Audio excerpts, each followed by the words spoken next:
ओम सभी को सादर नमस्ते।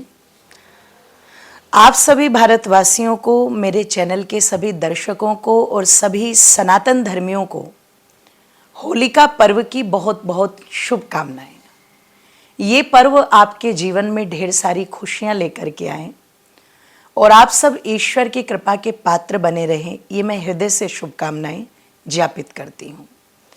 इस समय जो बसंत ऋतु हमारी चल रही है, जिसे ऋतुओं का राजा भी कहा जाता है, और निश्चित एक अलग ही रंग, एक अलग ही ढंग पूरी की पूरी प्रकृति में हमें नजर आता है। इस समय जो हमारी अर्ध पकी हुई फसलें हैं, जिसके कारण इस पर्व का एक नाम वासंती नवसृष्टि यज्ञ भी है, अर्थात कुछ मात्रा में फसलों को अपने घर पर ला करके अग्नि में आहुति देकर के देवताओं को समर्पित करना, ये भी हमारी भारतीय परंपरा रही है, वैदिक परंपराएं रही हैं।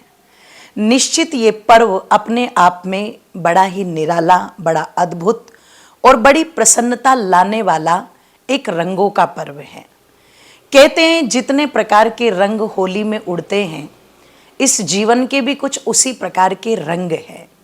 और बस विशेषता ये है कि जिस प्रकार से सब रंगों में मिलकर के एक हो जाते हैं, वैसे हम सब भी प्रेम के रंग में बंध करके एकता के सूत्र में बंधे रहें और निश्चित अपने परिवार, अपने समाज, अपने देश, अपने राष्ट्र के हित में उस प्रसन्नता को बांटते रहे।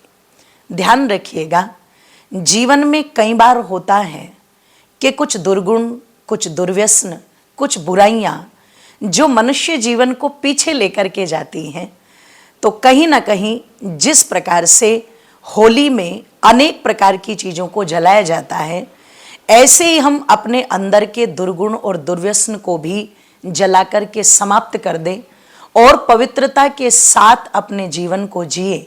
इस पर्व का एक महत्व यह भी है कि जातिवाद को भूल करके, ऊंच नीच के भेदभाव को भूल करके एकता के सूत्र में बंधते हुए हम सब नजर आए, तो निश्चित ये पर्व हमारा मनाना सफल और सार्थक है।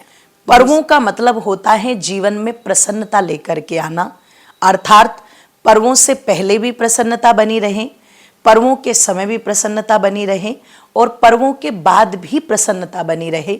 पर कई बार होता है वर्तमान में, आज जैसे धीरे धीरे हर चीज बदल रही है, वैसे ही धीरे धीरे हमने त्योहारों का मतलब भी कुछ अलग निकालना आरंभ कर दिया है। जैसे कुछ लोग त्योहार होगा तो पार्टी के नाम पर शराब में डूब जाएंगे, जुए में डूब जाएंगे, और पता लगा कि कई बार इन नशों के कारण, इन बुरी आदतों के कारण लड़ाई झगड़े होते हैं और व्यक्ति प्रसन्नता के स्थान पर दुख के सागर में डूब जाता है और कहीं ना कहीं उसके कारण परिवार भी, आसपास का वातावरण भी बड़ा ही शोकमय हो जाता है। तो मैं प्रार्थना करूंगी, भगवान ने जो हमें सुंदर सी परंपराओं के साथ बांधा है, इन परंपराओं का हम अच्छे तरीके से सम्मान करें, प्यार प्रेम से, अच्छे आचरण के साथ, सद्भाव के साथ इन त्योहारों को मनाएं। इनके पीछे जितनी भी मलिनता यदि हमारे अंदर है, कोई बुराई हमारे अंदर है, कोई वैमनस्य हमारे अंदर है, तो उसको होलिका में जलाने का प्रयत्न करें। यही आप सबको संदेश। बहुत बहुत धन्यवाद।